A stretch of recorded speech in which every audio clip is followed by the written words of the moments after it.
Em, Eso. Sí, súper.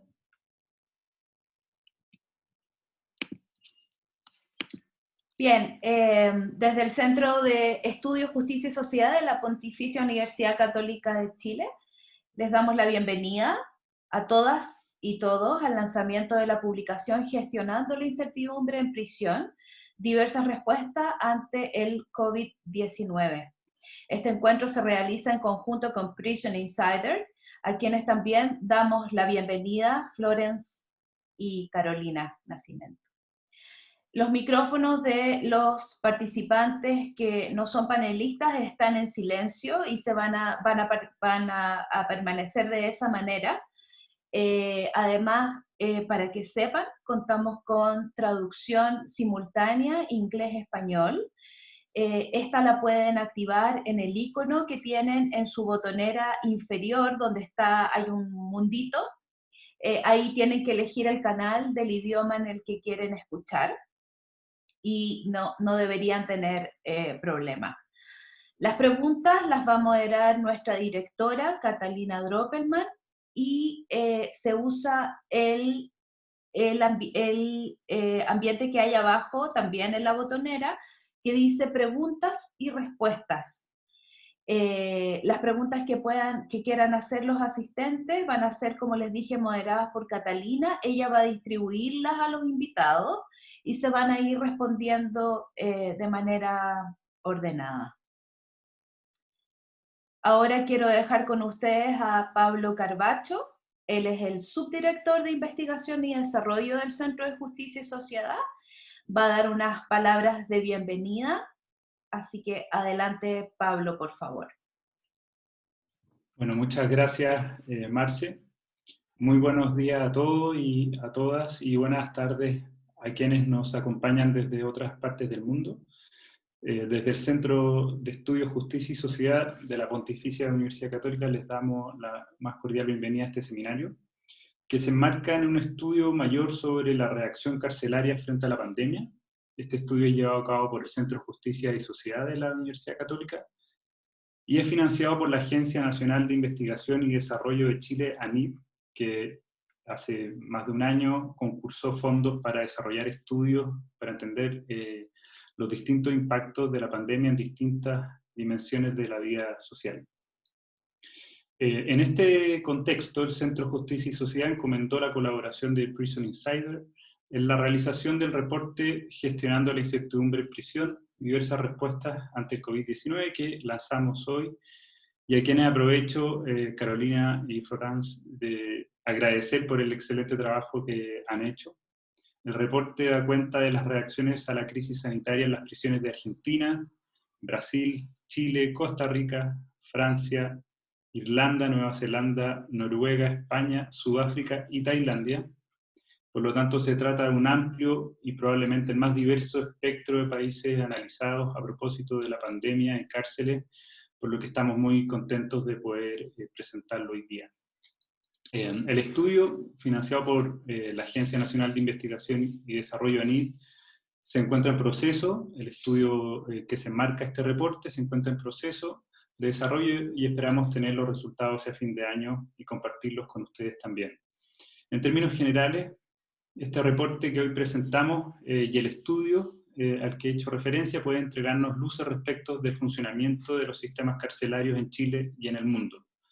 Las tensiones surgidas frente a las nuevas demandas impuestas por la pandemia pueden ayudarnos a entender, creemos, cómo los sistemas carcelarios operan y despliegan sus lógicas organizacionales, resistiéndose o abriéndose a los cambios exigidos por esta crisis. El resultado final de estos procesos no son fácilmente discernibles en el corto plazo, pero es posible anticipar ciertas grietas por donde puede entrar algo de luz a estas instituciones cada vez más porosas, a los fenómenos sociales que surgen fuera de ellas. Esta oportunidad de mirar la cárcel en tensión, como lo estamos haciendo, por último, creemos que puede permitir ampliar la mirada respecto de los procesos necesarios para reformar la cultura y práctica del encierro, una materia pendiente y urgente para Chile y Latinoamérica. Muchas gracias. Gracias, Pablo, por tus palabras. quiero dejar con ustedes ahora a Florence Lofer, perdón mi frase, quien va a decir unas palabras de bienvenida desde Prison Insider. Así que bienvenida Florence y adelante, por favor. Thank you very much. Great thanks to Pablo for the introduction. Thank you to Catalina and to the great team with which we had the pleasure to collaborate in the past months. I'm the director of Prison Insider. We're a French-based international scope platform of information on prisons throughout the world. The aim of Prison Insider is to inform, compare, and share testimonials on prisoners' condition of detentions with regard to the fundamental rights. Our everyday work is collecting, verifying, synthesizing existing information. We produce also additional knowledge, and we make it accessible to a wide range of audiences, publishing everything on our website in 3 languages, English, French, and Spanish. At Prison Insider, we strive to help enable change, and to do this, we facilitate an international network of stakeholders. Recently, in March 2020 and the outbreak of the pandemic, our team has been starting a monitoring of the consequences of the COVID-19 on prisoners. At this point, we collected information, we exchanged with experts, NGOs, a whole range of stakeholders, and we ended up building a massive information clearinghouse, which covered more than 190 countries with more than 6,000 news briefs. At this point, our contacts with the Centro de Estudio, Justicia y Sociedad came in a very timely manner. This was for us a great opportunity to conduct the collaborative study. It gave us the chance to examine more thoroughly the measures taken, the consequences in a specific number of countries. And this, as Pablo said, really provides a very unique insight and understanding of the complex implications of the pandemic on different prison systems and on the prisoners' lives. So thank you very much for this opportunity for the shared work. Thank you for this opportunity for the launch session. And also a big thank you to the Council of Europe, which has on Prison Insider's site helped fund part of the work. Looking forward to the interesting talks by the panelists. Perdón. Muchas gracias, Florence, por tus palabras. Gracias también por la bienvenida y por agradecer también el trabajo que hicimos en el Centro de Justicia y Sociedad. A continuación, quiero dejar con ustedes a Carolina Nascimento. Carolina es licenciada en Estudios Internacionales de la Universidad de Santa Catarina, en Brasil, y en Ciencias Políticas por la École Normale Supérieure en Lyon.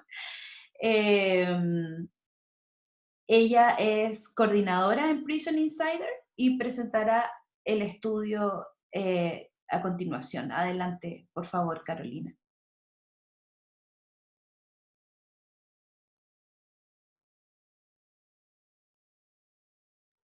Thank you, Florence. Can you all see my presentation? Great. Is it okay? Perfect. Perfect. So I'd like to thank the Center for Studies on Justice and Society for organizing this webinar. And also thank you to all the panelists who are set to be with us and to exchange with us today. So I have the mission today to present the study that Prison Insider conducted under the coordination of our partners at the Pontificia Universidad Católica de Chile. And we call this study Managing Uncertainty in Prison, Diverse Response to COVID-19. The countries that Pablo already mentioned are Argentina, Brazil, Chile, Costa Rica, France, Ireland, New Zealand, Norway, Spain, South Africa, and Thailand. The scope of the study was to observe what these countries, these 11 countries, how they respond to the crisis, to the COVID-19 pandemic in prison, and what was the consequence that we also saw in these countries. So just before presenting you the main findings that we have in our study, I'd like just to explain you briefly the methodology that we use in this project. As my colleague Florence already explained in her introduction, Prison Insider has been collecting information on COVID-19 pandemic and prisons around the world since March 2020. We collect information about the measures taken, the reactions, of course, after these measures were put in place, and the consequence of all this. So when we set the 11 countries for the studies, we went a bit further. We did an extensive desk research on the measures put in place in each country. We examined the consequence of the crisis. We had some interviews with experts, so NGOs, research, prison officials, national institutions, and we showcased the insights that these national experts had. The result of this work is the document, the study, and it's a still photograph and an inventory of the situation with regard to the COVID-19 in prisons in these 11 countries. And the time frame that you use is March to December 2020. So that said, I also want to explain the organization of the study. So we organized the study in 6 different sections or topics, which we called coordination under uncertainty, beyond governmental response, health as the poor cousin, release as a mean for relief, shutting down, and family ties at risk. So in the next minutes, I will present what each of these sections means, what we include in the sections, and some of the main findings for each one of them.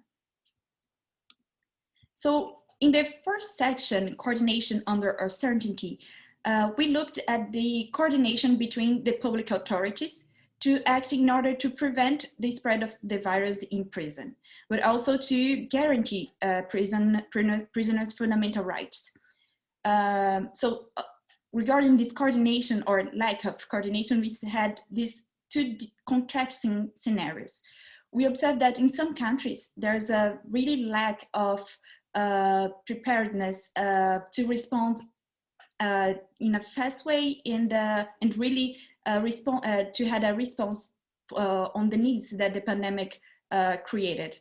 The response of the authorities were more like a day-to-day reaction than a really management of the situation. So in some countries, we had this first scenario of lack of coordination between authorities. When I say between the authorities, between, for example, the prison administrations and the health authorities. And actually this coordination was proven to be really important to really respond to the crisis and to guarantee some healthy standards in prison.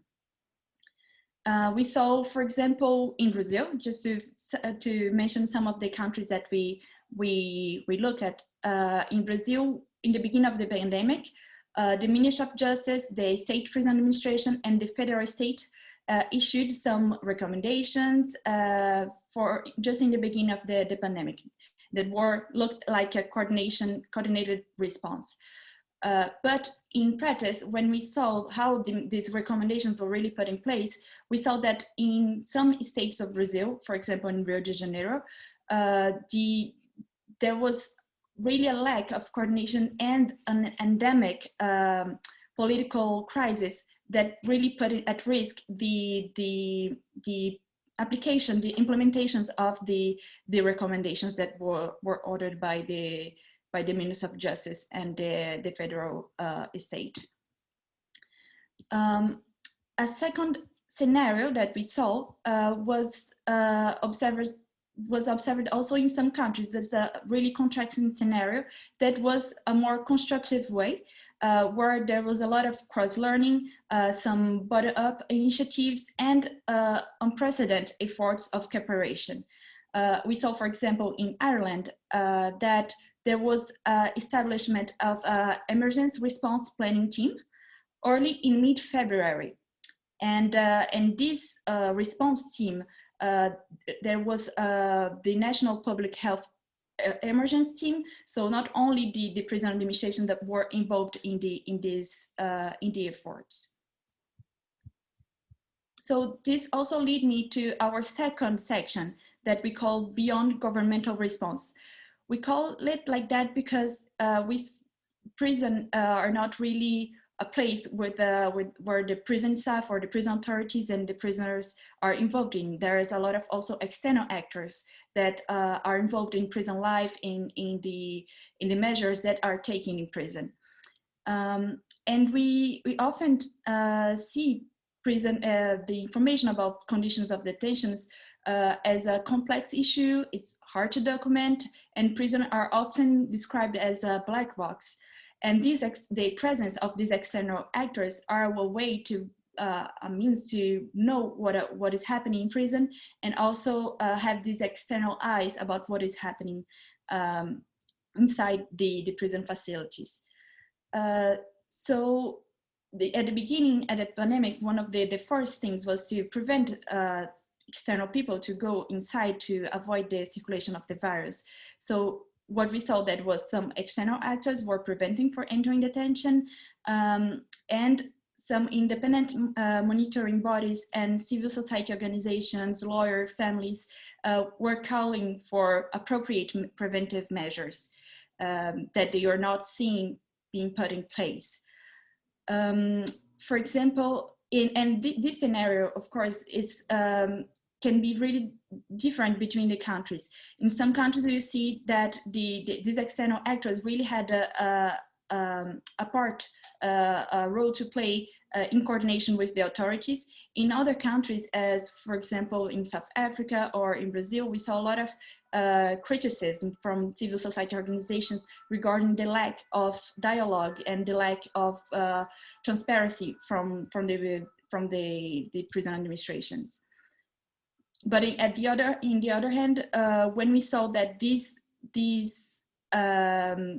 actors were involved, there was some also pragmatic collaboration, because the authorities needed the actions and the expertise, and they knew the role that some external actors as National Red Cross or civil society organizations had to play to prevent the spread of the virus in prison.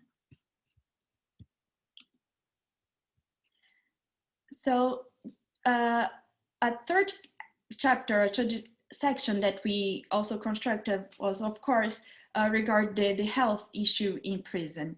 We call it health as the poor cousin. And we had a lot of things to say in this chapter, but I will focus today in three main topics, which are overcrowding, the access to healthcare, and mental health. The overcrowding issue, the first issue, is something that we already observed since all the work on prisons and in some of the countries in these studies. That was an issue that was systemic in many countries. It was the case for Brazil, was the case for Argentina, for South Africa, for France. So when the virus arrived in these countries, the overcrowding situation and the physical distancing that needed to prevent the spread of the virus was difficult to respect due to the overcrowding situation. For example, in France, if we see the example in France, in the beginning of the pandemic, so just in the beginning of 2020, there was more than 1,600 prisoners sleeping on mattresses on the floor in the French remand prisons. The other issue, the issue of the access to healthcare, was already also something that we saw that was a problem that was systemic, and the pandemic situation came to increase the challenging regarding the access to healthcare.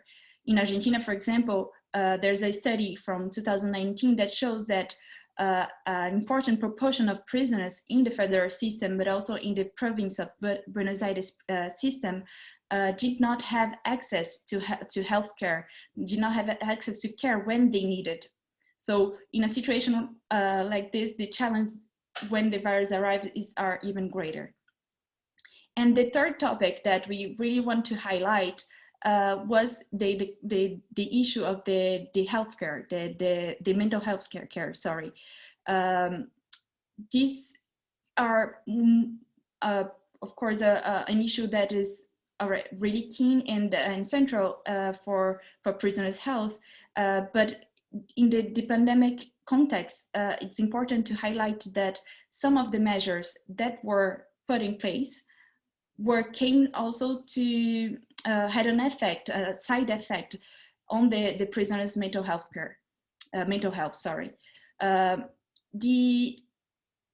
An example that we saw that was really really flagrant for us was in Ireland. So in Ireland, there was in the beginning of the pandemic, the prison authorities put in place what they call the cocooning cells, some cells to isolate prisoners that were considered at risk. And in these cells, some prisoners were held there up to 30 hours. And when the prisoner inspector looked at the situation of those who were held in these conditions and alone and up to 30 hours, they saw that many prisoners were showing really depressive feelings and were really an issue that an amplification of the poor mental health conditions of prisoners. This was also something that were observed in other countries and was not only regarding the isolation or conditions that were related to solitary confinement, but also the contact with the families that caused a lot of anxiety and depressive feelings amongst prisoners.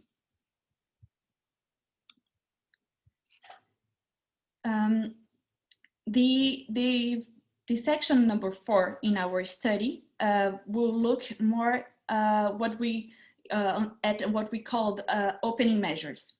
So opening measures there's different measures that we could consider as opening and facilitating the contact between prison with the outside world.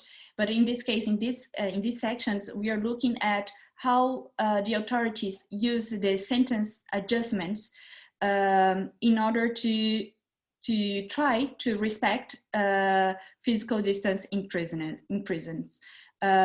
So, for example, we saw that in many countries, and this is something that we talked a lot last year about how in many countries suddenly put in place measures to reduce the number of prisoners in the countries.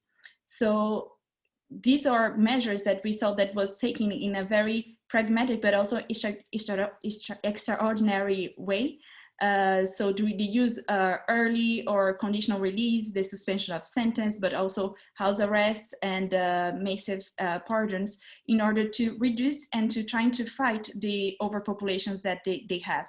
And their sentence adjustments were used as a way to try to respect other the physical distance that they needed in order to prevent the spread of the virus in prison. We saw in countries as Brazil, Spain, but also France really reduced the number of prisoners that they have, but at the same time not necessarily at the point to completely solve the problem of overcrowding in their prisons. But also we saw in some other countries the government announcing the release of prisoners. For example, in South Africa, they announced on May, the release of 19,000 prisoners, but by the end of June, there was only 4,000 prisoners that were released. So there is also some difference between what they were announced and some also delays in terms of when they decide to put this to act on the overpopulation and the time that it takes to really release the prisoners. And also, it's important to say that in all countries, the release were conditioned by specific sets of criteria, and the set of criteria were not the same specifically in each country, of course, but we saw some main criteria that was mainly regarding the health situation of prisoners, the nature of the offense, and also the state of the sentence execution, how long the prison has already executed his or her sentence. So just to contrast with the chapter that was talking about the opening measures, our chapter number 5 will talk about more closing measures. We call that the shutting down. And this section is dedicated to the activities and the work in prison. So before the pandemic until now, we see that work and activities in prison are often scarce, but they are a very important component of prisoners' everyday life, of the rehabilitation process, and in some countries, the work in prison will represent the only source of income for prisoners, especially if they are really lack support from outside. So one of the first measures also that we saw that was the closing one, shutting down and suspending or completely changing the way that the activities and the work were done in order to avoid people from entering prison and the circulation of the virus. Especially that because that in many countries the activities are not really, they're not involved only prison officials, but also external actors as NGOs, schools, universities. So in some place we saw a completely suspension of activities and a really lack of other solutions, but also in other place at least try to adapt these activities in a way to have the activities in a distance way, with videos or sent by the universities or the schools, and trying to do this as a e-learning or distance learning activity. And our final chapter, which we called Family Ties at Risk, will also focus on the consequences of these closing measures, as the suspension of family visits. So as the activities, the family visits also had a really important impact by the pandemic. So the suspension of visits was one of the first closing measures implemented. And the consequence was really important, both for families and for the ones who are inside the prisons. And this suspension and the difficulties to really maintain the contact with the family, to really maintain the communication between prisoners and their loved ones, was a real cause of anxiety for both. And in the first months of the pandemic, we saw that was one of the main reasons for riots in countries as Brazil, Argentina, or in France. These new measures, the measures as suspension of visits, really demand other compensatory measures to try to at least put in place a way to guarantee the communication between prisoners and their loved ones. So we saw the rising of new alternatives, as in Chile or in the province of Buenos Aires, the mobile phones were authorized in prison. In France, there was an increase of the telephone credit for prisoners. And in other countries, there is also already the possibility, but not really implemented, measures of video calls. And on the video calls, I just want to highlight that we observed that the video calls, they were a way to relieve this anxiety and to have at least some news from prisoners, but they were put in place in an unequal way. We had a lot of reports that the families had to struggle with poor internet connections, with the complexity of the access, because in many countries there was new apps and that was not really easy to use. And of course, the short time that was allocated and the lack of confidentiality. In many situations, we saw that we had reports from families saying that they had to talk with their loved ones at the same time that was a prison official together, which was really an issue because if the prison want to say something about how he or her was being treated in prison, the prisoner would be afraid to talk in front of the prison official. And a last issue that I also want to highlight was the situation of the parcels, how the family could send the parcels with goods and food or medicine to the loved ones in prison.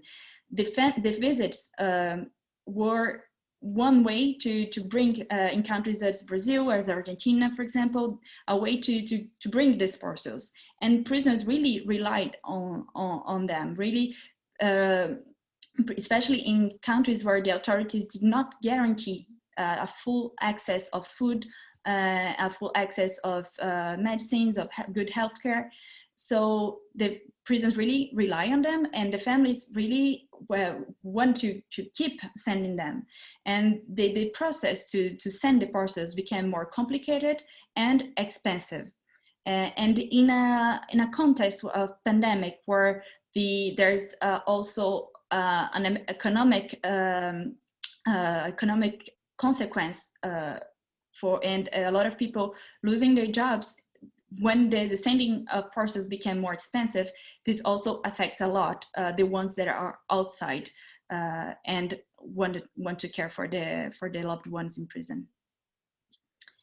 And I just want to finalize my presentation by saying that the coronavirus pandemic, the current situation, they demand the authorities to act and react in a way that was pragmatic and fast, and then take fast decisions. And so we saw that there was already a lot of strategies, already a lot of recommendations from civil society, from monitoring bodies that have been saying, making these recommendations for years. And because of the pandemic and because they had to do some pragmatic and fast decisions, they start putting in place these strategies, these recommendations, these tools that had been already identified by these external actors. For example, what I was saying about the rapid reduction of overcrowding in some countries, but also the increase of research for prison healthcare and the additional communications means with the outside world. Another thing that we saw at Prison Insider is that the respect of international standards were really important and proved to be not only realistic, but crucial and essential for the context of the crisis, but also for the normal or what we could call the normal context. And for the next challenge that we see, because of course the pandemic and the crisis is not over, but there's already new dynamics, there's already new tools, and the challenge that the authorities will have is to keep the learning from the things that worked and to make the changes that allowed the respect of prisoners' fundamental rights and the international standards of for the detention of conditions of detention, to keep putting this in place and to inscribe this change in a long term. Thank you very much for the attention. That's for me, and I'll be happy to hear the other panelists. Muchas gracias, Carolina, por tu presentación. Creo que sigues compartiendo pantalla. Ahí sí. Ahí sí, gracias. Gracias, Carolina, por tu presentación. Y a continuación, quiero dejar con ustedes a nuestra moderadora, la directora ejecutiva y de investigación del Centro de Estudios de Justicia y Sociedad, Catalina Droppelman. Ella, como les expliqué al comienzo, va a estar recibiendo las preguntas que se puedan hacer en el ambiente de preguntas y respuestas, y va a distribuirlas a los diferentes panelistas. Bienvenida, Catalina. Adelante. Muchas gracias Marcela. Bueno, y muchas gracias a Carolina y a Prison Insider por esta fructífera colaboración que hemos tenido a raíz de este proyecto de investigación, nuestro proyecto de investigación en Chile, cárceles y COVID, donde me dicen que no se escucha. ¿Ustedes me escuchan? ¿Sí? Ah, perfecto. Donde nosotros comenzamos este proyecto tratando de buscar una mirada comparada, porque nos dimos cuenta que no podíamos entender la situación de las cárceles y el COVID en Chile sin tampoco mirar qué era lo que estaba pasando en otros países y cómo Chile funcionaba en relación a estos otros países, y fue así como decidimos también establecer esta colaboración con Prison Insider para el desarrollo de este reporte, que bueno, que finalmente no solo va a dar luces y aportes para el desarrollo de nuestro propio proyecto local o nacional de investigación, sino también para el manejo del COVID a nivel mundial, ya que incorpora aprendizajes de varios países, y también nos muestra que independiente de los niveles de desarrollo que tengan los países y de las realidades culturales, finalmente el tema carcelario da cuenta de situaciones muy similares en los distintos países y de problemas que nos ponen a todos en las mismas situaciones de riesgo y de desventaja, especialmente las personas que están privadas de libertad. Así que bueno, contarles también que la información respecto del estudio está en la página web, y que Marcela va a poner en el chat el link.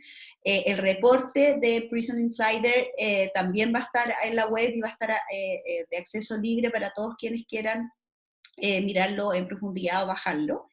Y aprovecho también de agradecer nuevamente a ANID, a la Agencia Nacional de Investigación y Desarrollo de Chile, por el aporte para poder desarrollar este proyecto, y también a ECOS, con ICIT, ECOS ANID ahora, que también un proyecto de intercambio con Francia que tenemos con el profesor Ángela Edo, que nos acompaña hoy día y que nos permitió también establecer los vínculos con Prison Insider. Y último aviso antes de empezar con el panel, también aprovecho de saludar a la viceministra de Justicia y Paz de Costa Rica, que nos acompaña hoy día, la señora Diana Posadas, quienes contribuyeron además muchísimo con información para el desarrollo de este estudio, ¿ya? Así que esperamos, viceministra, que en la parte de preguntas y de respuestas también nos pueda contar las particularidades que ha enfrentado Costa Rica en el manejo del COVID en las prisiones. Así que bueno, sin más, voy a abrir este panel. La idea de este panel es discutir desde distintos enfoques el manejo del COVID en las cárceles. Tenemos representantes de la academia, de organismos internacionales, que nos van a dar mirada desde derechos humanos, pero también Richard Spark desde la academia nos va a dar también una mirada respecto de cómo probablemente investigamos el tema de las cárceles y COVID, que ha sido un tremendo desafío también desde el punto de vista académico y de la investigación, porque nos pone con un nuevo paradigma donde nuestras explicaciones y teorías sobre la cárcel ya no nos sirven para poder dar cuenta de lo que está ocurriendo actualmente con el COVID en esta situación de encierro. Así que bueno, voy a agradecer y presentar a nuestros panelistas. Nuestra primera panelista va a ser Audrey Olivier Mural. Ella es licenciada en Ciencias Políticas del Instituto de Estudios Políticos de Rennes y es máster en Derechos Humanos, y en la actualidad es secretaria general adjunta de la Asociación para la Prevención de la Tortura. Audrey va a ser quien va a dar los primeros comentarios, va a tener 15 minutos para comentar, y después vamos a pasar a los siguientes comentaristas para al final tener una ronda de preguntas y respuestas. Adelante, Audrey. Muchísimas gracias, Catalina. Hola a todos y todas. Me encantaría hacer la presentación en español, pero la voy a hacer en inglés, así que lo anuncio directamente. So I'm going to switch to English. Thank you so much for this amazing presentation and for the invitation. I'm very impressed about the level of participation. I also want to extend a specific warming greetings to the Vice Minister of Costa Rica, as well as so many friends and colleagues I can see already online. And I may invite some of you to comment in the chat to complete some of my presentations.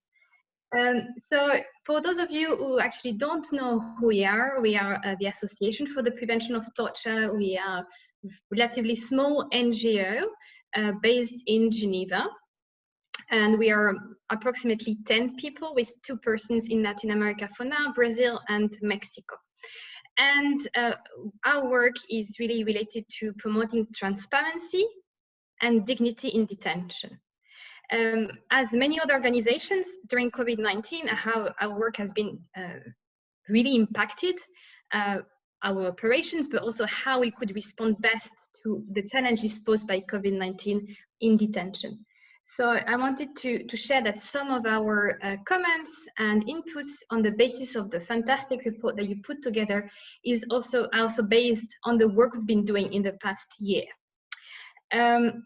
So maybe I would like to share with you that we've been providing 3 types of different support. First, support to oversight bodies or the national preventive mechanism established under the optional protocol to the Convention Against Torture. And this is about how they could best continue their work during the pandemic, despite all the challenges. And I can see that some of you of these NPMs are online today. The second initiative is how we could best provide information during the pandemic. Information and data is absolutely key to construct evidence-based policy. And this is something I would come back in my presentation. In the first months, we were bombarded by the type of information, and Florence mentioned how many news articles were actually published. So we've published 2 big data platform, one on COVID-19 and deprivation of liberty worldwide, and another one on COVID-19 and justice in Latin America and the Caribbean. And I will share the 2 with the links in the chat. And that was not only to compile information, but for us to extract information, analyze trends, to see what was happening in deprivation of liberty in order to better inform also our advice and support. And the third one is about supporting some pieces of research, including on early prison releases schemes, which actually has been discussed in the Prison Insider report. So we have lots of information we can actually complement your report.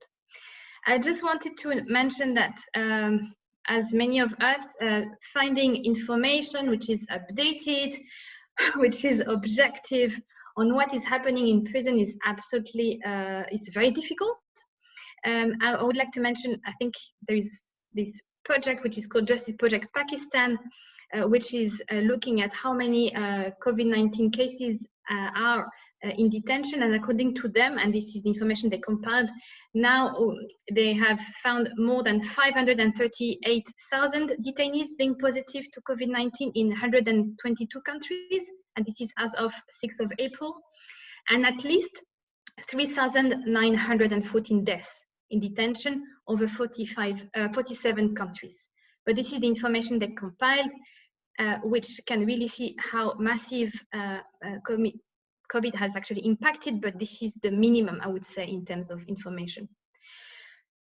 My comments are going to be focusing on 2 main elements of Prisons Insiders and Partners report: the role of oversight bodies during the pandemic and how they've adapted their work, and the importance for change that this pandemic has provided us with the prison schemes early release. So my first point will may respond to the question asked in Q&A by Maxime. But before that, I would like to mention that the pandemic has actually highlighted or magnified issues in detention that were already existing or prevalent. There was the case of the lack of hygiene or overcrowding or lack of access to health in detention. So this also allows us to continue this discussion and provide a space for us to debate. And the second is the concern that we've been sharing with the report regarding contact with the outside world. So we have observed in many countries that they have restricted visits and communication, and this has created anxiety, this has created isolation, situations of solitary confinement, and huge distress on detainees and their families. And I would like there to highlight the role of NPMs. So just now to go straight into the two main points of my comments, the role of oversight bodies. Of the parties, we've worked with more than 160 detention monitors from approximately 65 countries around the world, facilitating some contacts and providing advice on how best they could adjust their work. So most of them continued actually monitoring places of detention. That was not necessarily done in physically, I would say, or going directly to places of detention. Some of them have started to do what is called remote monitoring in their working methods, and others have adapted their working methods and did some shorter visits, and most of them have taken adequate preventive measures in terms of PPE, mask, etc. Earlier this year, we've conducted actually a survey amongst these oversight bodies, and 32 of them responded to that survey. And our questions were, what are the main challenges you've been facing in conducting these visits to places of detention, and how you've adapted your work. What they've said is they actually faced common challenges, including when they're visiting places of detention, they were afraid about the heightened risks of COVID-19 transmission, also because they're really driven by this principle of do no harm. So if they go and visit places of detention themselves, yes, they can be infected, but they could also transmit the virus to detainees. And maybe our friends from Argentina and Ricardo, I can see you online, you can also comment about that in the Q&A. Another challenge was about sometimes they didn't go and visit places of detention because there was a national lockdown or state of emergency. They faced, in some cases, lack of cooperation from authorities. They were facing themselves a lack of appropriate medical equipment, and now we are seeing the same regarding vaccines to go for detention monitors, and budget constraints as well. Some of them said they were continuing the monitoring as usual. Most of them actually have adapted, as I mentioned, and I could give you more specific examples. I would also like to highlight one finding of the report of managing sedative prisons, which is related to riots and tensions in place of detention. This is something that oversight bodies also have seen, and they had to respond to that. And they said that it often resulted because people were confined all day long in their cells. That's mentioned in the report. They have also lost contact with their families. Some oversight bodies, including from Argentina, from Togo, Tunisia, Bahrain, they reported that they actually increased their visits in response to these tensions, especially to prisons and police centers. So those of them who had to adapt and reduce their in-person visits, they used technology to collect information. So it means interview online. It was the case in Norway. Or remote technology to assess the mental health of detainees. And in Peru, for instance, the NPM conducted interviews with female detainees as well as authorities. I'm going to go straight in the second point of my presentation, which is really for us an opportunity for the changes in detention, in particular with these early prison schemes releases, also highlighted in the report. What the pandemic has shown is, as it was correctly said, change can happen. It can happen really swiftly. This is something we've been promoting for years. And if there is political will, we can really decrease overcrowding. But this has to be done also in a sustainable way. So what has been done so far, of course, is not perfect, but at least there is now opportunities for us to engage in dialogue and how we can make prison release schemes more sustainable. Here, I would like to share a piece of research as well that we've supported, conducted by a law firm called DLA Piper. They've looked at, and we released that last month, They looked at 53 jurisdictions around the world, and some of them actually are the same as the report. France, Spain, Ireland, Norway, and South Africa. And the report revealed that from March to June 2020, there were 475,000 people released. Your report mentioned an approximate of 210,000, but actually we believe it's much more. However, 75% of the jurisdictions that were analyzed did not have publicly available and disaggregated information on COVID-19 and on these release schemes. And most of the jurisdictions as well implemented measures to reduce new prison admission. So the report that was published last month had similar conclusions as Managing Uncertainty in Prison report. There was an issue about coordination of responses as well with the authorities, and that there are also information about the criteria used for effective release schemes, for instance, focusing on low impact crimes, targeting people at risk of COVID-19, such as the elderly and those with chronic illnesses.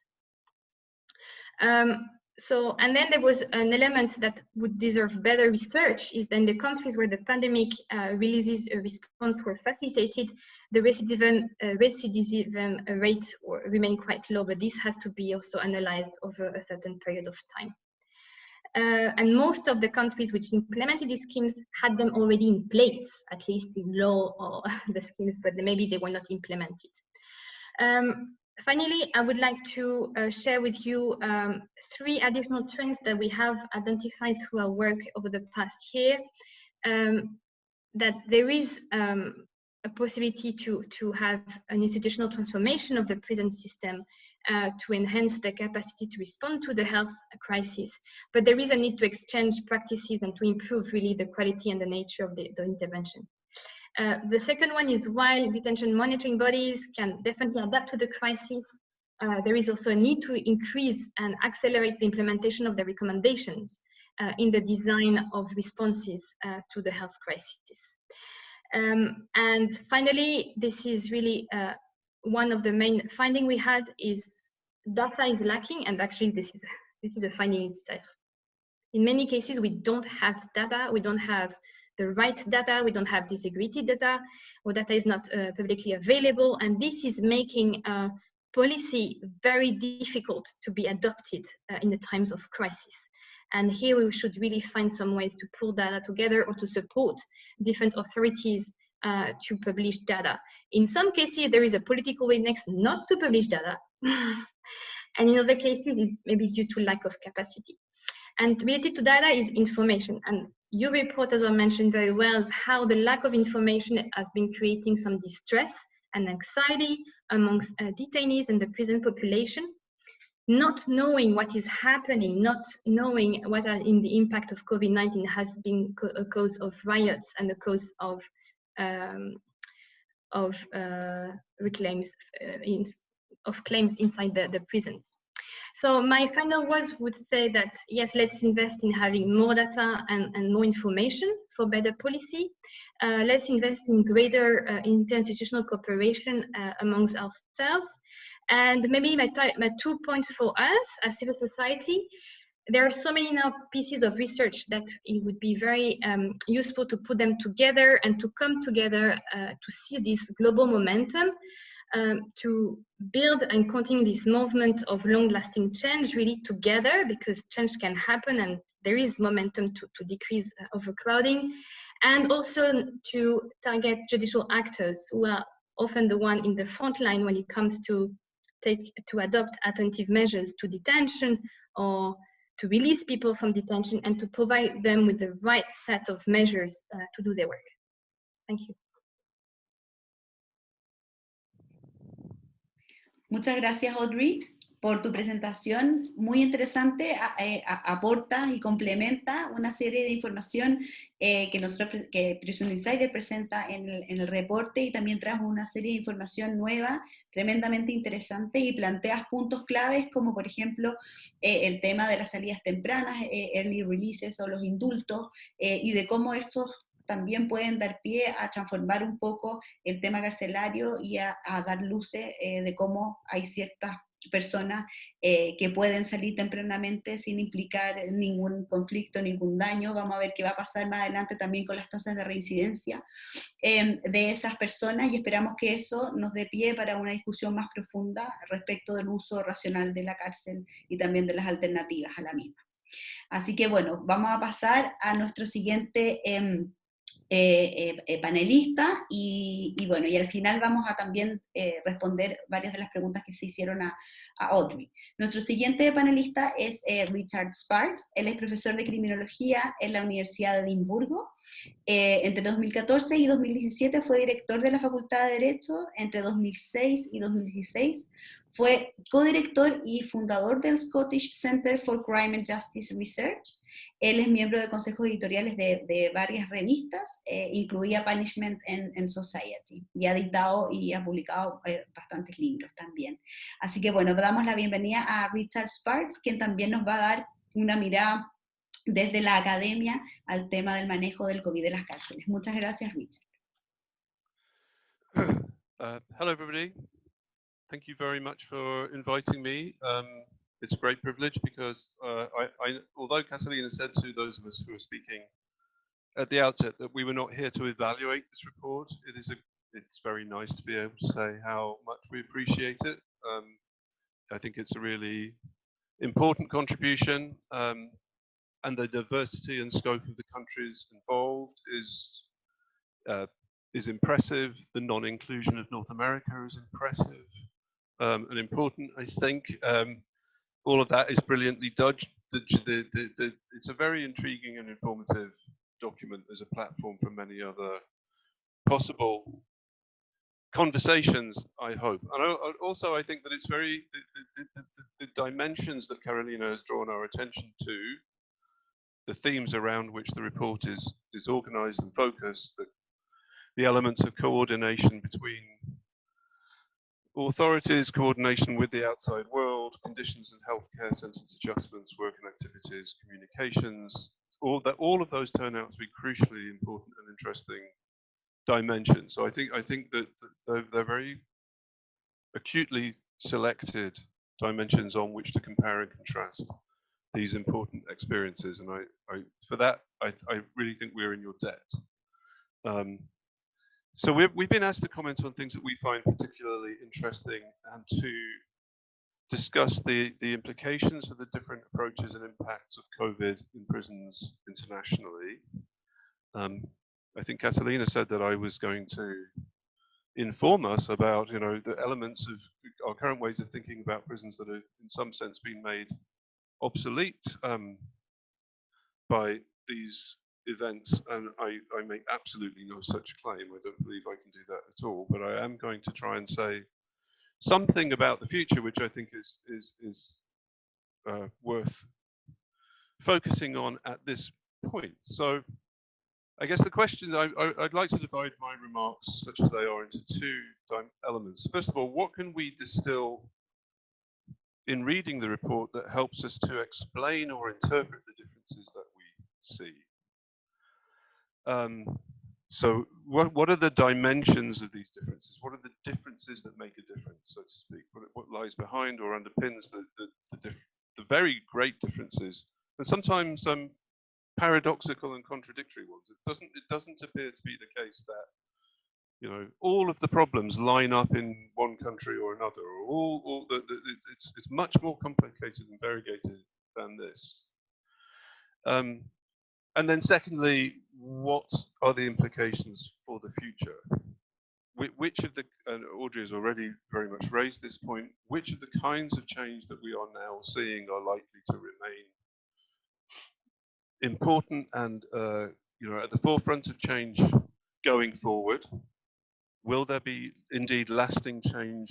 This is a version of the same kind of question that we're all asking at the moment about our lives before and after pandemic, I think. Will our work change? Will our family relations change? Will our communities change? Will our uses of communications remain the same or change? But there are special kind of prison-related versions of all of those questions, which the report, I think, helps us to focus on. And in some ways, it's very attractive and appealing to take an optimistic and kind of progressive view of the likely outcomes of many of these changes. There's a paper I saw actually today by somebody called Neha Jain in the American Journal of International Law called Pandemics as Rights Generators, which is really very much focused on that, on those kinds of questions, that the opportunity for coordination between prison-related kind of activism and public health creates a kind of momentum and a coalition for change, which may make some kind of irreversible steps. That's the positive and optimistic, and I think in many ways highly credible way of thinking about this. But there is also a dark side that I think we need to consider, and there are aspects of some of the kinds of changes themselves which are taking place, including those that are observed in the report, that we should be much more concerned and to some extent worried about. So I'm going to try to maintain some element of balance between those two things. So on the first point, sort of what are the underlying dimensions or that help us to understand what's going on? Well, I guess Carolina in her presentation and in the report, obviously, refers to the ways in which things had to change quickly, the ways in which authorities had to introduce pragmatic responses, and pragmatic responses that were very much led by public health considerations, even when healthcare had not always been, in many cases, an evident priority in some of the systems involved. So what is it that supports, that enables different countries to make those kinds of pragmatic adaptations rapidly, and what, on the other hand, inhibits some other places from doing so? Is the inhibition primarily a matter of lack of preparedness? Or are there also, if you like, concrete obstacles that impede authorities from making those kinds of changes and prioritizing public health dimension?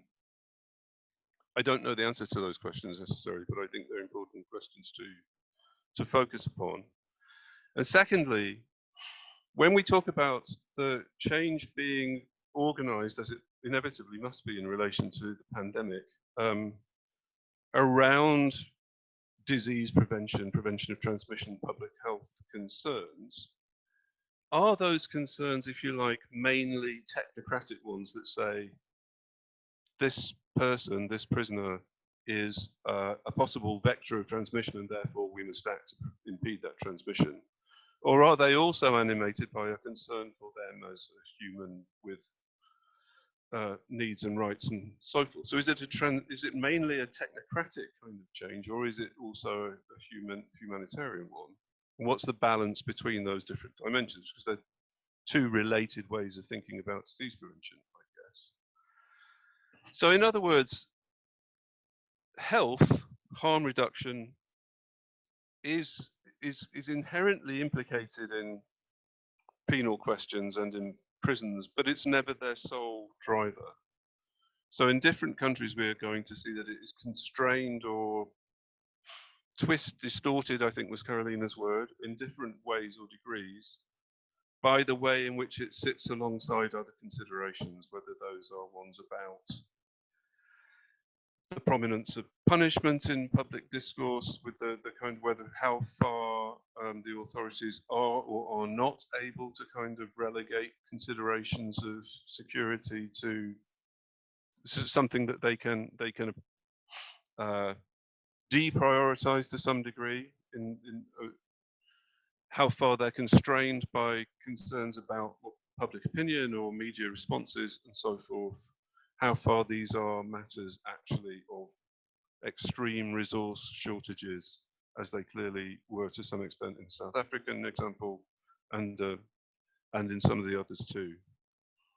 And even when health has primacy, what does that actually mean in terms of what it permits you to do? So what is justified by considerations of health? And this is where I think these questions become really tough. I think in the example of Norway, perhaps surprisingly, but maybe not, the fact that one of the responses to the extremity of a health threat was a significant increase in the degree of isolation, and the intensity of people's objection to that isolation tells us something about how far we are prepared to go in using the prisoner situation as an opportunity to impede transmission. What that actually warrants us in doing. So I think there's some very, and the Irish example is particularly telling there. I thought the use of the idea of the cocoon as a kind of protective space, as actually a rationale for keeping people in solitary confinement for extended periods. I think it's really important to focus on those kinds of questions. So a further dimension of this, I think, is to do with aspects of, and Audrey made this point very well, so I don't need to kind of spend too much time on it. These are different aspects to prisons' interfaces with the outside world. To what extent does the example of the pandemic focus our attention on, to the extent to which there are external bodies that have some authority and capacity to intervene, whether they're constitutional courts, ombudsmen, inspectorates, other bodies within NPMs and so forth, but also how far there is a civil society response that has to be taken seriously and has some kind of opportunity of impacting on the situation. So these kinds of questions devolve down to a certain number of dimensions that we could maybe use to begin to kind of organize our thinking about the miscellany, the great kind of variety of observations that we've got at the moment. Some of it has to do with the extent that something to do with state capacity, shall we call it? How far individual states, parties, prison authorities and related bodies are actually able to take effective action in the time available. Something to do with their transparency or permeability to other legal and official bodies, other kind of organizations within or around the state itself, such as the constitutional courts or appeal courts. And thirdly, something about responsiveness to civil society and the degree of kind of democratic accountability that different prison systems have within the cultures in which they function. And I think each of these kind of relations tells us something about changes in the modes of governance of prison life that follow from the pressures of the pandemic, possibly. I just want to say on a separate point, but the extent of protest and the various forms it takes, whether they are collective actions or individual kind of hunger strikes or other measures that people take on a more individual basis, that the variation is so enormous that we really need to kind of do to try to work out what's going on, I think, in terms of the scope of that. To what extent do the nature of the forms of those protests speak to us about fear? The extent to which different groups of prisoners in different countries are genuinely in fear of their life, but also to what extent do they speak to us about degrees of confidence or trust that anybody's going to do anything about it, and so on. I mean, there's a huge set of questions there, to which again I don't have any answers. But just turning to some of these questions about the future and which things are going to stay, to remain, or going to continue to be important after the immediate crisis has passed. So first of all, some of the new arrangements, I have some skepticism about the durability of the early release mechanisms and the reductions in the prison population and how far those things are going to remain. It's important that it's been demonstrated that they can be done, but it's an open question whether they're going to be sustained in most instances. However, something that I think is going to kind of be importantly still with us hereafter relates to all the questions about the communications technologies, the virtual visits, the phones, all of that. I think in many cases those things will be built upon and extended, and that, you know, in a sense that genie genuinely is out of the bottle, so to speak. A barrier has been breached, and things that have been resisted for a very long time, the very presence of phones in prisons at all, for example, have been shown to be manageable and feasible measures that also have many advantages for prison authorities. So, for example, in England and Wales, people that I've been interacting with recently are they're really kind of excited about the fact that they've been able to have their first ever visits on Christmas Day. They were all virtual visits, of course. They're all on Zoom or whatever. But nonetheless, they have seen that as something that they want to embrace and repeat and continue, and that's interesting. So, you know, we can see things that all of this does, not only in the obvious ways of reducing geographic isolation, normalizing family contact, introducing, and so on, but also the fact that these measures introduce some degree of mitigation of some of the most extremely digitally deprived groups in the population. And that in itself is an important opening stage of some kind of change, I suspect. Now, the dark side goes back to those kind of questions I was just sort of introducing regarding the uses of isolation and segregation, for example, in Norway and in Ireland. Ireland, which has announced itself to be the first country to abandon the use of segregation, of solitary confinement entirely, apparently not, or not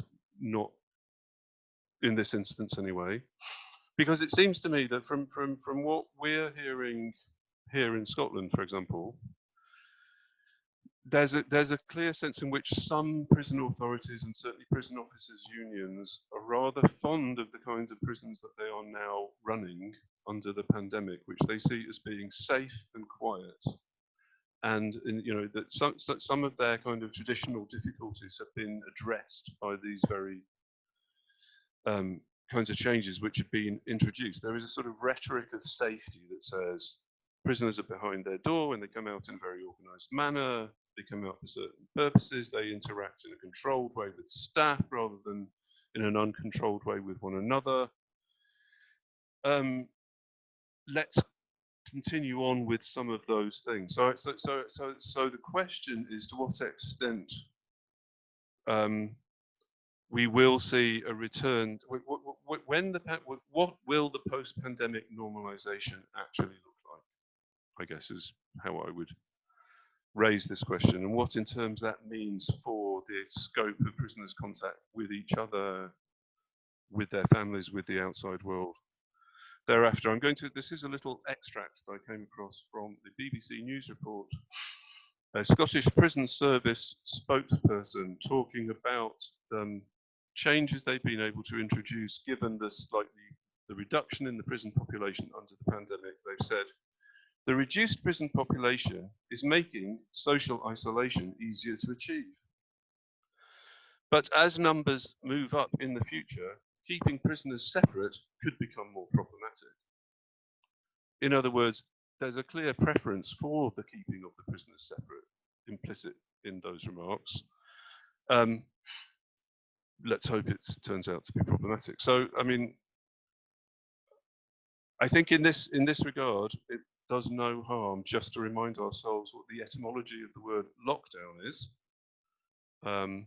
The kind of classic case of the use of lockdown, the word we now kind of in English anyway use all the time to describe our current situation, is really a prison's term. The most famous lockdown is at the United States Penitentiary at Marion in 1983, when 2 prison officers had been murdered by members of the Aryan Brotherhood. That lockdown lasted until 2006. And we need to be pretty alert and careful to ensure that the lockdowns that we're talking about now don't turn out to be as durable as that. Thank you. Muchas gracias, Richard, por tan interesante presentación y también por poner de manifiesto con mucho realismo y también de acuerdo a tu experiencia de ciertas consecuencias que tal vez no van a ser tan positivas, o tal vez de algunas consecuencias que no se van a mantener en el tiempo, no lo sabemos, y ciertas también inconsistencias que se dan, por ejemplo, en términos de la seguridad y la salud, y cómo pensamos también siempre el acceso a la salud como algo positivo, pero también el acceso a la salud o el derecho a la salud también puede terminar limitando otros derechos que afectan a los presos mucho más profundamente que a quienes estamos afuera de la cárcel. Yo creo que es clave también comenzar a potenciar estudios para relevar también cuál ha sido la propia experiencia de los privados de libertad y de sus familias durante la pandemia, y ver también cómo ellos ven y cómo ellos han experimentado los cambios que se han impuesto en las cárceles. Nosotros que estamos levantando ahora información y comenzando a analizar respecto de la experiencia de los privados de libertad en Chile respecto a la pandemia, nos hemos encontrado también con bastantes sorpresa respecto de la manera en que ellos resisten también el régimen carcelario y cómo esto ha ido cambiando de manera bastante insospechadas. Así que muchísimas gracias, Richard. Yo creo que dejas acá una serie de inquietudes que ojalá podamos discutir después en las preguntas y respuestas. Vamos a pasar ahora a nuestro último panelista. Él es Douglas Durán. Él es director del Instituto Latinoamericano de las Naciones Unidas para la Prevención del Delito y el Tratamiento del Delincuente, y la NU. Douglas es abogado de la Universidad de Costa Rica y posee un máster en criminología de la Universidad de Lovaina. Ha sido investigador en el Instituto de Investigaciones Jurídicas de la Universidad de Costa Rica y en el Departamento de Criminología del Instituto Max Planck en Alemania, y es miembro de la Comisión Científica de la Sociedad Internacional de Criminología y del Comité Permanente de América Latina para la Prevención del Delito. Así que sin más, dejo con ustedes a Douglas Durán, quien también nos va a aportar con una mirada regional latinoamericana respecto del manejo del COVID en las cárceles. Adelante, Douglas. Muchas gracias, que tengan muy buenos días, muy buenas tardes, y saludo para quienes nos han acompañado en esta presentación: Carolina Nascimento, Catalina Droppelman, Audrey Olivier Mioral, el señor Sparks, y también mi agradecimiento al Centro de Estudios, Justicia y Sociedad de la Pontificia Universidad Católica de Chile. Igualmente mi agradecimiento para Prison Insider por esta invitación. Sin embargo, más que saludo y agradecimiento, mi felicitación para el Centro de Estudios y para Prison Insider y para todos los que han participado en la elaboración de este informe tan completo, tan interesante y que tanto aporta. El Instituto Latinoamericano de Naciones Unidas para la Prevención del Delito y Tratamiento del Delincuente, y la NUD, es una agencia de las Naciones Unidas con mandato regional para todo cuanto tiene que ver con prevención de la criminalidad, justicia penal y sistemas penitenciarios. Es por eso que nosotros celebramos la presentación de un informe como el que hoy nos reúne. El 14º Congreso de Naciones Unidas sobre Prevención del Delito y Justicia Penal, que se celebró en Kioto, recién acaba de concluir hace esta semana exactamente un mes. Y en ese evento se destacaron varios temas, por supuesto, por ejemplo, los Objetivos de Desarrollo Sostenible de la Agenda 2030, que destacan la importancia que tiene la generación de conocimiento y de información sobre la criminalidad y sobre las diferentes agencias del sistema penal, por ejemplo, y para lo que acá nos concierne, sobre los sistemas penitenciarios. Como mencionaba antes la señora Olivier Mioral, la investigación y la sistematización de la información y del conocimiento son factores clave en cualquier proceso de análisis de los sistemas penitenciarios que queramos llevar adelante, sobre todo si el objetivo es mejorar, como estoy seguro que es el objetivo en el que todos coincidimos. Es por eso que acabo de mencionar que siempre es algo para celebrar el que se presenten ante la comunidad científica internacional y ante la sociedad de estudios como el que hoy tenemos el privilegio de conocer de primera mano. Bien, del documento, y también lo mencionaba así ahora el doctor Sparks, se desprende que han existido diferencias a veces abismales en lo referente a las respuestas que se han dado al problema del COVID-19. Estas grandes diferencias tienen sustento en gran medida, creo, en las condiciones previas que ya imperaban en los países antes de la pandemia. Condiciones relativas, aspectos, por ejemplo, como infraestructura penitenciaria, cantidad de recursos destinados a la atención sanitaria en las cárceles, por supuesto, y sobre todo en cuanto a ocupación carcelaria. Claro, hubo países donde se reaccionó mejor que en otros al problema del COVID-19 en el ámbito penitenciario, y eso se refleja en el informe, según me parece.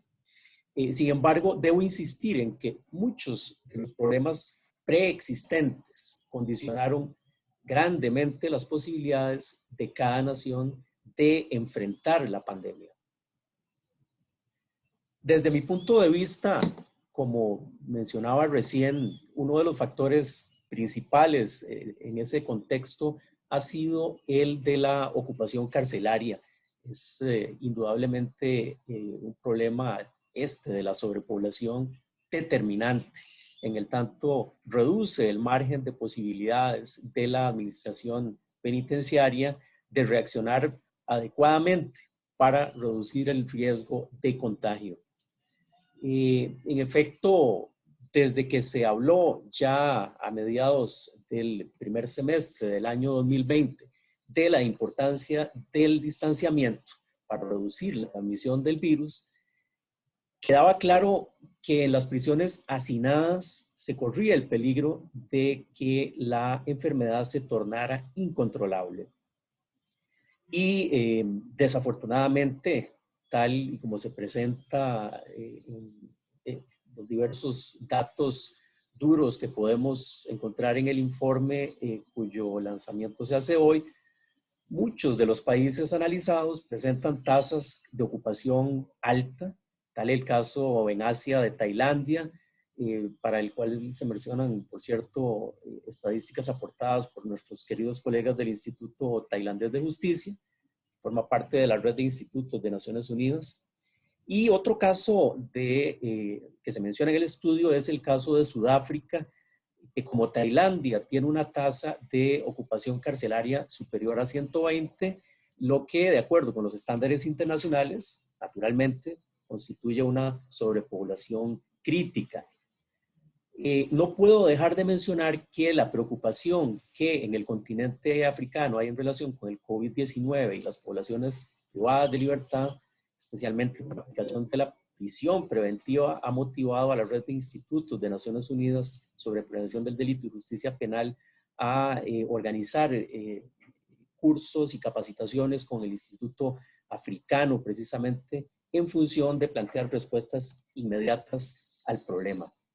Ese panorama se completa en este report en cuanto a este tema con los casos de Argentina, de Brasil, de Chile, de Costa Rica, como nos mencionaba en un inicio la señora Nascimento, que son países que, aunque, y esto tengo que recalcarlo, en muy diferentes proporciones, tienen todos problemas de sobrepoblación carcelaria.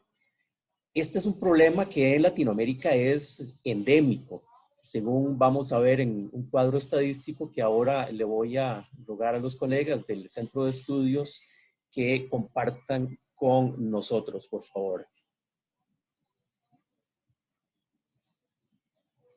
Marcela, gracias.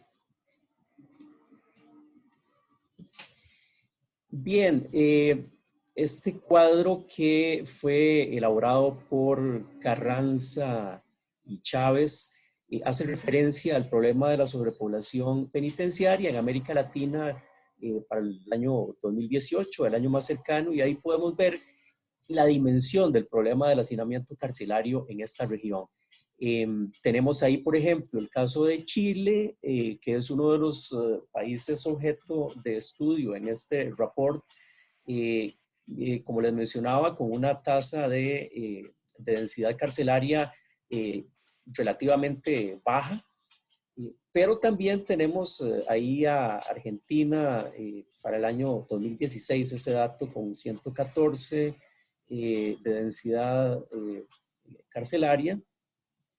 Y vemos ahí también el caso de Brasil, que para el año 2018 en este cuadro tenía una sobrepoblación de 173%.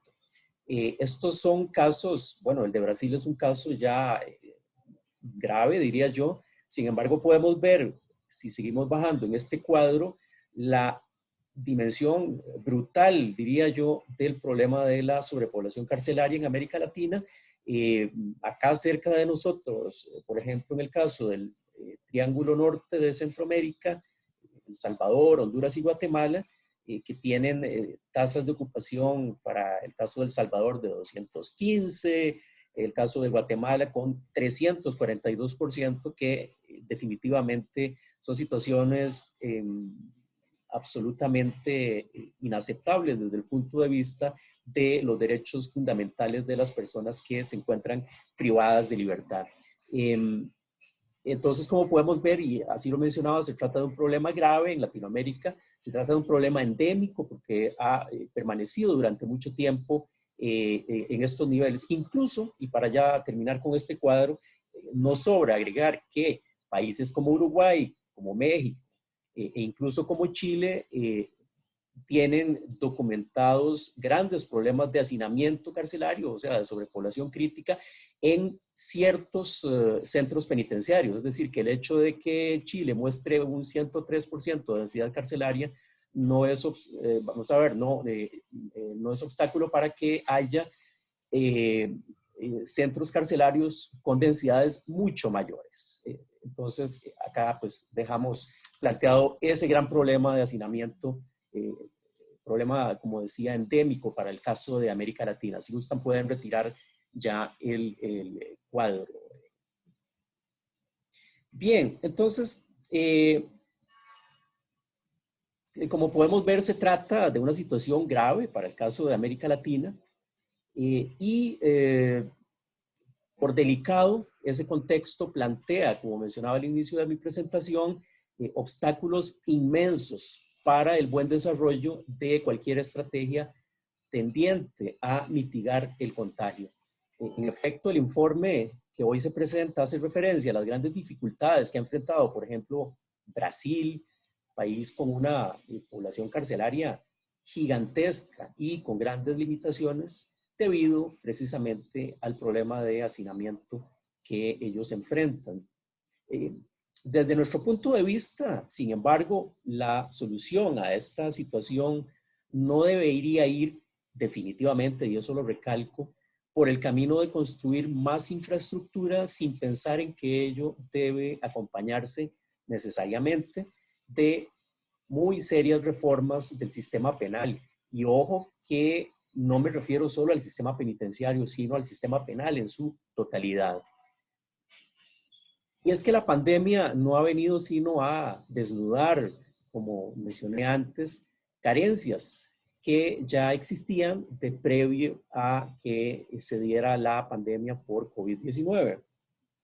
Así dicho, se deberían aprovechar el predicamento, la encrucijada que plantea la pandemia para repensar nuestros sistemas penales, excesivamente centrados la mayoría de las veces en la sanción de cárcel, lo mismo que en la aplicación de medidas cautelares privativas de libertad, es decir, prisión preventiva, que también, eso tengo que recalcarlo, es un problema muy grave en Latinoamérica. Hay países, por ejemplo, como Guatemala, que tienen un porcentaje de prisión preventiva del 50%. hay países en Sudamérica que han tenido y que tienen también porcentajes de prisión preventiva superiores al 50%, de manera que este es un problema grave que hay que enfrentar. Naturalmente, para el caso de América Latina, nos enfrentamos con mucha frecuencia a, y esto en relación con lo que mencionaba ahora el doctor Sparks, vamos a ver, a la posibilidad de que los cambios que se están dando en periodo de pandemia perduren. ¿Por qué? Porque en Latinoamérica ha habido una tendencia, como ya decía, muy centrada hacia el uso de la prisión, hacia el uso del derecho penal en general como solución a todo, y a veces incluso a la utilización por la vía de la importación de modelos de política criminal, a veces de visiones de cero tolerancia, por visiones de mano dura.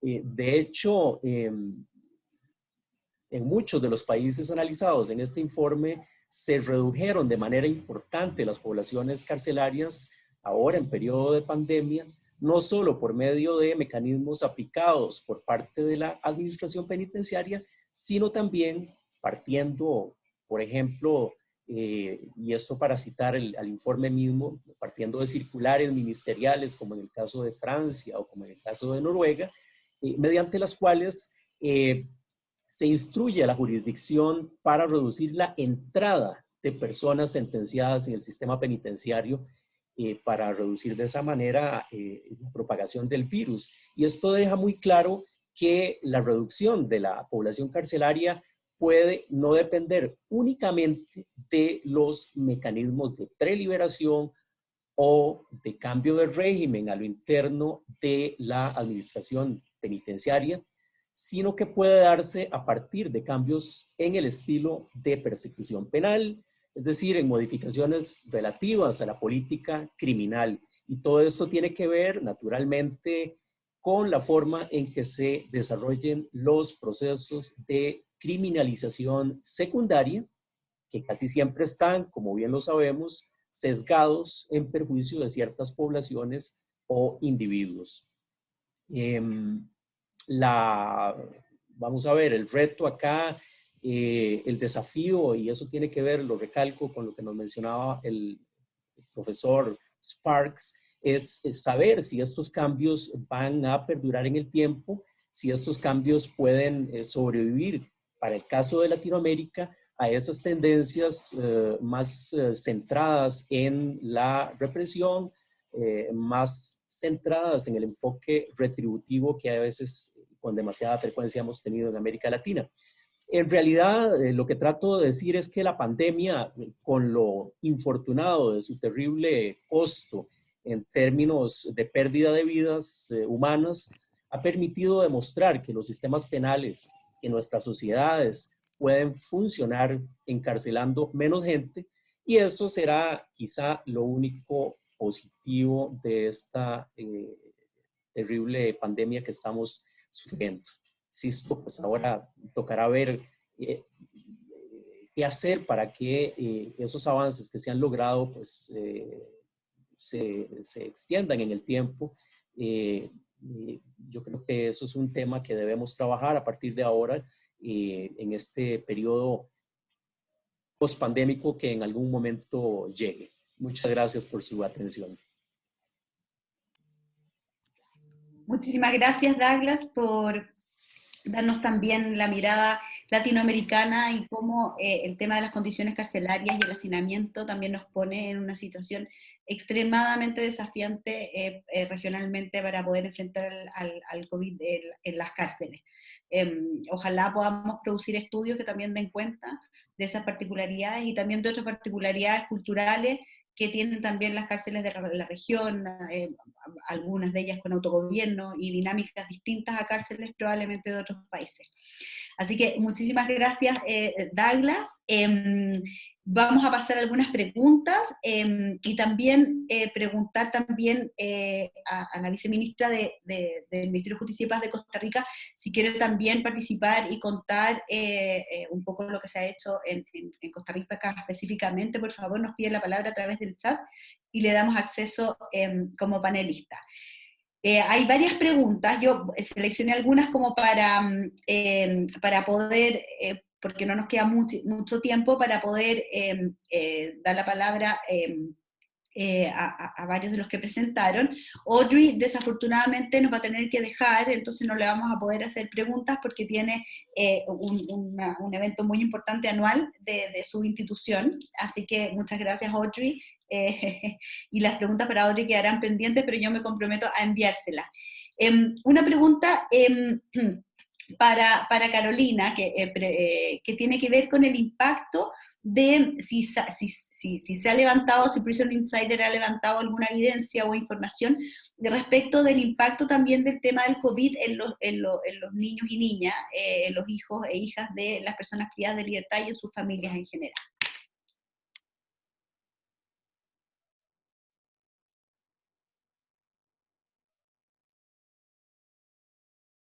So this is a really very interesting question. I saw in the chat.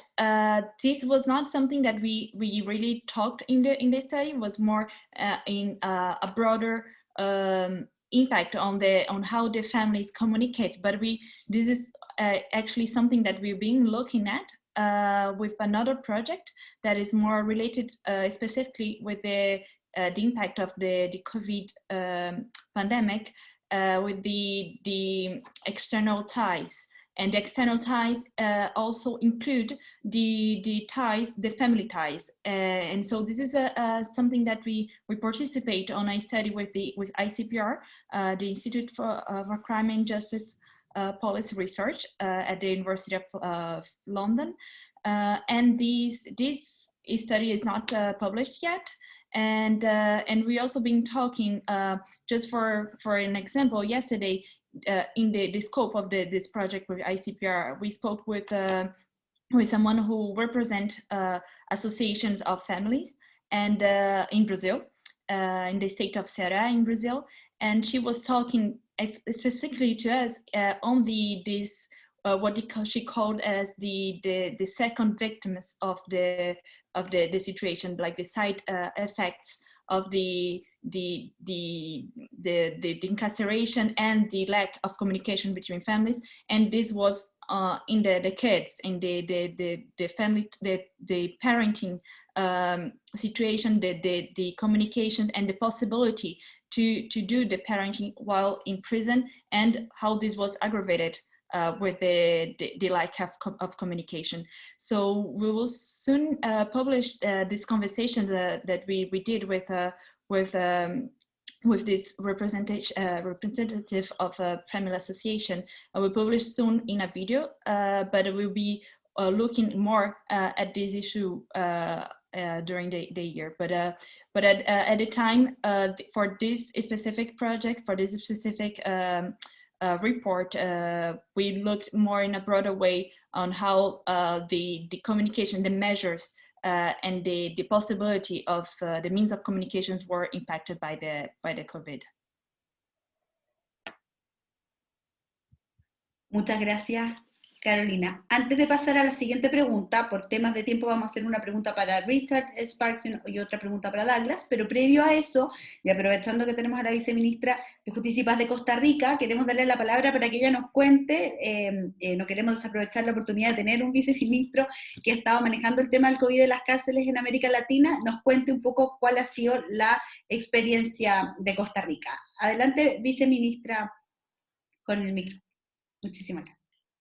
Gracias, qué honor, muy amables. Hola Carolina, nos vimos hace unos meses, un gusto saludarles y un gusto estar por acá también. Yo no quisiera robarles mucho tiempo porque sé que también tenemos agendas todas muy apretadas. Nada más quería comentarles en grandes rasgos qué acciones nos han permitido en el sistema penitenciario costarricense contener el virus en los centros penitenciarios. Primero, una relación muy dinámica y muy fluida con las autoridades sanitarias, con el Ministerio de Salud, con la Caja Costarricense del Seguro Social y también con otras organizaciones internacionales como la OPS, que han sido de gran ayuda para poder tener asesoría, porque evidentemente Yo creo que el mundo entero no estaba preparado para una pandemia como esta y los sistemas penitenciarios pues muchísimo menos, ¿verdad? Además de eso, una relación también muy fluida y muy directa con las personas que toman las decisiones en los centros penitenciarios y centralizar un poco las acciones y la toma de decisiones, y justamente esa interrelación con las otras autoridades del Estado nos ha permitido centralizar un poco la toma de decisión y poder darle directriz a los centros penitenciarios de cómo actuar, porque si cada centro penitenciario actuaba como mejor consideraba, podríamos haber tal vez tenido una situación bastante diferente. Entonces, todos los lineamientos, toda la normativa la hemos creado en conjunto con estas personas, pero de manera centralizada. Ha sido un proceso también muy colaborativo y de co-creación muy importante.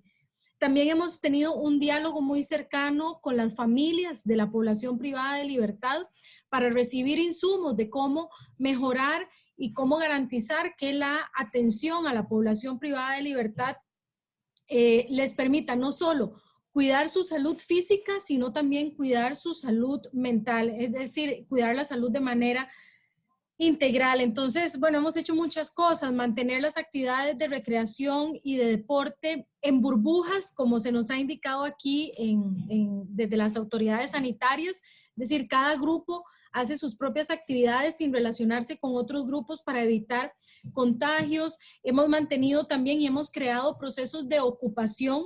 La misma población privada de libertad ha estado confeccionándose sus cubrebocas y su equipo de protección personal, tanto para la población como para nuestras compañeras y compañeros de la policía penitenciaria. Logramos incluir a la población privada de libertad y al personal de primera línea del sistema penitenciario dentro de los grupos prioritarios de vacunación. A la fecha, más del 70% de la población de la policía penitenciaria se encuentra vacunada y hemos vacunado ya una cantidad importante, más de 250 personas adultas mayores privadas de libertad también. Bueno, hemos hecho muchas cosas, pero para mí lo más importante es que hemos logrado tener una relación muy directa y fluida con el resto de instituciones sanitarias, a lo interno también con la población privada de libertad. De hecho, ayer me estaba acordando de que hace un año la misma población privada de libertad hasta había hecho una canción para llamar a la gente a quedarse en su casa, para invitar a sus familias, que no les fueran a visitar, que se cuidaran, en fin. Ha sido un proceso muy colaborativo de mucha co-creación entre la población, el personal y las autoridades sanitarias del país. También hemos generado circulares para que la población privada de libertad pueda cambiar de modalidad y aquellas personas que tengan factores de riesgo puedan estar en la modalidad semi-institucional, evidentemente garantizando que no vayan a tener riesgos las personas privadas de libertad y también el entorno comunitario.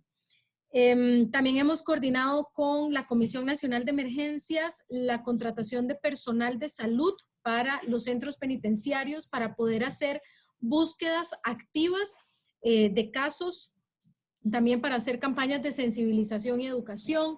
En fin, ha sido un proceso muy enriquecedor. Cuando conversábamos con Carolina, cuando participábamos en la elaboración de esta publicación, le comentaba algunas cosas. Han pasado muchas otras más ya, Carolina, porque ya pasaron algunos meses. Y aunque hemos tenido gente que ha fallecido en el sistema penitenciario, aunque también hemos tenido ya más de 2,000 contagios a lo largo de la pandemia, consideramos que los datos o los resultados de la atención a la emergencia en Costa Rica no han sido de un impacto tan negativo para el sistema penitenciario. Entonces, agradecerles mucho el espacio para poder contarles muy brevemente, para no quitarles mucho tiempo, y estamos siempre a la disposición de conversar y aportar para que el resto de países en Latinoamérica y en el mundo entero también podamos adquirir buenas prácticas de otros para atender emergencias sanitarias que vendrán, seguirán estando a la orden del día, y estamos para apoyar y servir en lo que se pueda. Muchas gracias por el espacio. Muchas gracias a usted, viceministra, porque además aprovechó de responder varias de las preguntas que habían en el chat a través de la experiencia de Costa Rica. Así que excelente, muchísimas gracias. Vamos a pasar a la penúltima pregunta, que es para Douglas. Preguntan acá en el chat de preguntas, Douglas, respecto de cómo podría afectar al manejo de COVID. Probablemente no hay datos, pero es especular cómo podría afectar el tema de la corrupción intracarcelaria. Si nos puedes contar cuál sería tu apreciación respecto de eso, por favor. Sí, en efecto, Carolina, todavía no hay, Catalina, no hay hasta el momento investigación sobre el tema y COVID-19, ¿verdad? Naturalmente que hay investigación sobre el tema de corrupción en prisiones, pero ahora en periodo pandémico y cómo esta podría afectar la reacción ante la pandemia, ciertamente todavía no se ha desarrollado nada. Sin embargo, creo que esto puede extrapolarse a las investigaciones que ya hay, incluso a nivel global, sobre, en general, cómo ha mutado la criminalidad como reacción a la pandemia por COVID-19. Es decir, que se me ocurría pensar ahora, porque vi una de las preguntas ahí en el chat que se estaba planteando, por ejemplo, sobre qué repercusión podría tener la distribución de teléfonos celulares que se dio en Chile. Por ejemplo, eso se menciona en el informe que se presenta hoy, si eso representa o no un riesgo para la sociedad. Es decir, todo ese tipo de cuestiones que muchas veces responden también y esto se relaciona con lo que mencionaba también el doctor Sparks, muchas veces responden a la relación entre sistemas penitenciarios y sociedad civil, ¿verdad? Es decir, hay que monitorear eso a partir de ahora para saber qué cambios va a haber precisamente en esa relación entre problemas de corrupción en sistemas penitenciarios y la respuesta a COVID-19, ¿verdad? Yo creo que es un tema interesante por investigar definitivamente, ¿verdad? Muchas gracias, Douglas. Bueno, y finalmente una pregunta para Richard Sparks. Hay dos preguntas, Richard, en el chat de preguntas. Vamos a ir a una que es más breve y hay otra que está en inglés, que también si quieres puedes tratar de comentar o de responder. Pero la primera tiene que ver con qué condiciones del sistema carcelario hacen que la pandemia o lo que se ha hecho en la pandemia sea irrelevante en términos de cambios o de apertura de la cárcel. Yeah, I don't know. I'm not sure whether we can ever think of it as irrelevant. So I'm not quite. I mean, I'd be interested to know what lies behind the questioner's point here. But let me try and interpret it. I think that. So I think we're often being encouraged now to think about the next pandemic, right? The scientists tell us that this is not the last time that, you know, the conditions of which transfer of infections between species or other kind of possibilities. It's always an open risk from this point. So hopefully one would say that whatever happens in relation to penal systems would not be, that's another thing for which we would be better prepared on a future occasion. We here meaning, you know, all of the different people who would have to be prepared under the very different circumstances. And that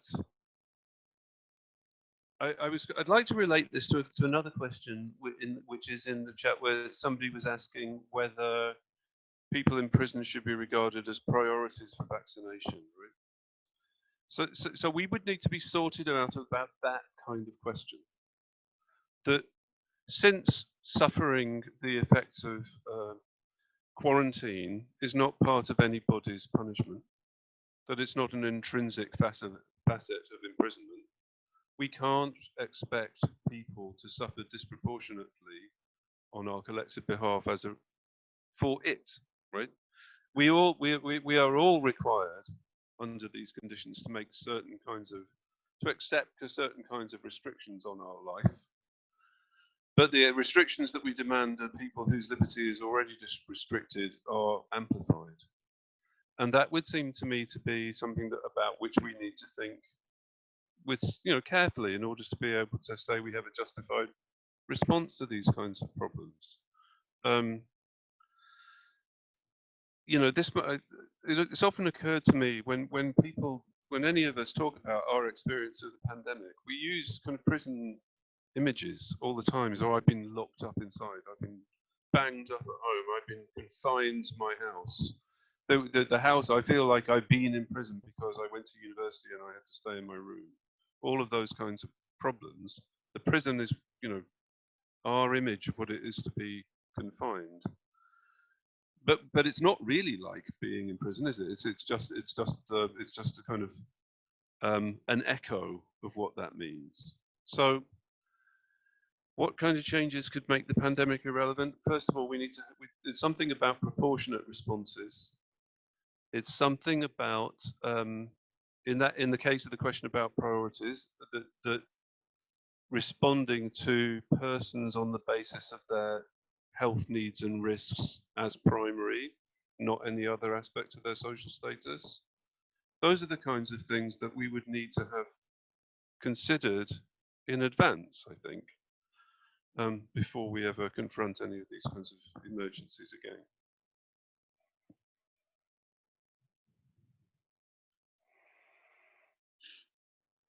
Muchas gracias, Richard, por tu respuesta. Muy interesante también los puntos de vista que se han levantado a través de esta discusión. Nos encantaría tener más tiempo para poder responder todas las preguntas que hay en el chat, pero bueno, lamentablemente en honor al tiempo y al tiempo también de los panelistas vamos a tener que ir cerrando. Desde el Centro de Estudios, Justicia y Sociedad agradecemos a todos nuestros panelistas, a Richard, a Douglas, a Audrey, obviamente especialmente a Carolina, que presentó los resultados del estudio, y a Prison Insider por este gran reporte. Y bueno, tendremos muchísimas más instancias para conversar y discutir todos los hallazgos que vayan surgiendo de las investigaciones, estudios y reportes y experiencias también que se están recogiendo del manejo de las cárceles y el COVID. Así que los dejamos invitados a seguir los avances del estudio nacional que estamos realizando y los avances también de todos los reportes que Prison Insider está subiendo constantemente a su web. Así que sin más, quedamos hasta acá. Agradezco y que tengan una bonita tarde y una bonita noche quienes ya están en el otro lado del mundo. Que estén muy bien. Muchas gracias. Hola a todos.